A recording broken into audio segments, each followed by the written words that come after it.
ధరణికి దీటుగా కొత్తగా పోర్టల్ తీసుకొచ్చామని కాంగ్రెస్ సర్కార్ గొప్పలు చెప్పి జబ్బలు చడుచుకుంది. ఇప్పుడు ఆ పోర్టల్లోనే లొసుగులే ఆసరాగా కేటుగాళ్లు దందాకు తెరబట్టం కలకలం రేపుతోంది.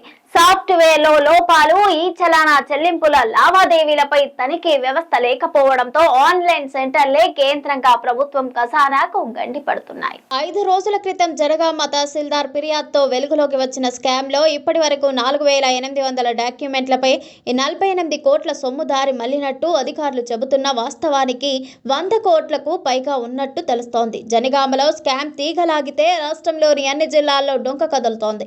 స్కామ్ ప్రాథమిక సూత్రధారులుగా వెలుగులోకి వచ్చిన యాదగిరిగుట్టకు చెందిన మీ సేవ నిర్వాహకుడిని సిపిఎస్ పోలీసులు అదుపులోకి తీసుకున్నారు. అతడు ఇచ్చిన సమాచారంతో జనగామలో 3, కొడకండ్లలో 1, పాలకుర్తిలో మరొకరు, యాదాద్రి భువనగిరి జిల్లా గుండాల రాజాపేటలో కూడా మీ సేవ నెట్ బ్యాంకింగ్ నిర్వాహకులను అదుపులోకి తీసుకుని ప్రశ్నించారు.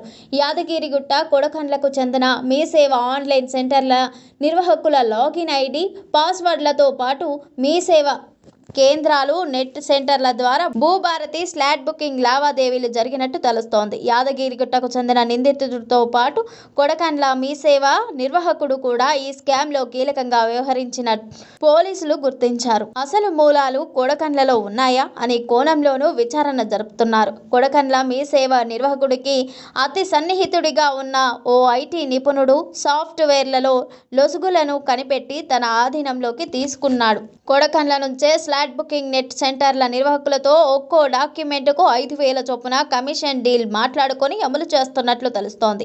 అయితే కొన్ని నెలలుగా ఇంత భారీ మొత్తంలో స్కామ్ జరుగుతున్నా తహసీల్దార్లు గాని, డిటిఓలు, ఎస్టీఓలు అధికారులు ఎందుకు గుర్తించలేకపోయారు? ఇందులో ఆయా శాఖల అధికారుల పాత్ర ఏమైనా ఉందా అనేది విచారణ తేలాల్సింది.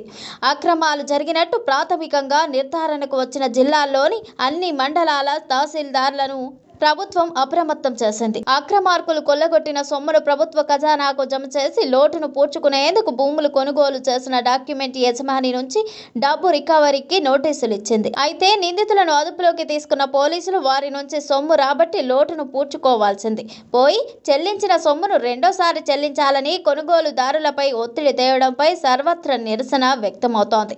జనగామ జిల్లా కేంద్రంలో వెలుగు చూసిన భూభారతి చలాన్ల స్కామ్ యాదాద్రి, రంగారెడ్డి, నల్గొండ, సిద్దిపేట, జనగామ జిల్లాలతో పాటు అక్రమార్కులు తమ నెట్వర్క్ను రాష్ట్ర వ్యాప్తంగా విస్తరించినట్లు అనుమానాలు వ్యక్తమవుతున్నా దీనికి వెనుక అసలు కీలక సూత్రధారి ఎవరన్నది పోలీసు విచారణలో తేలాల్సి ఉంది.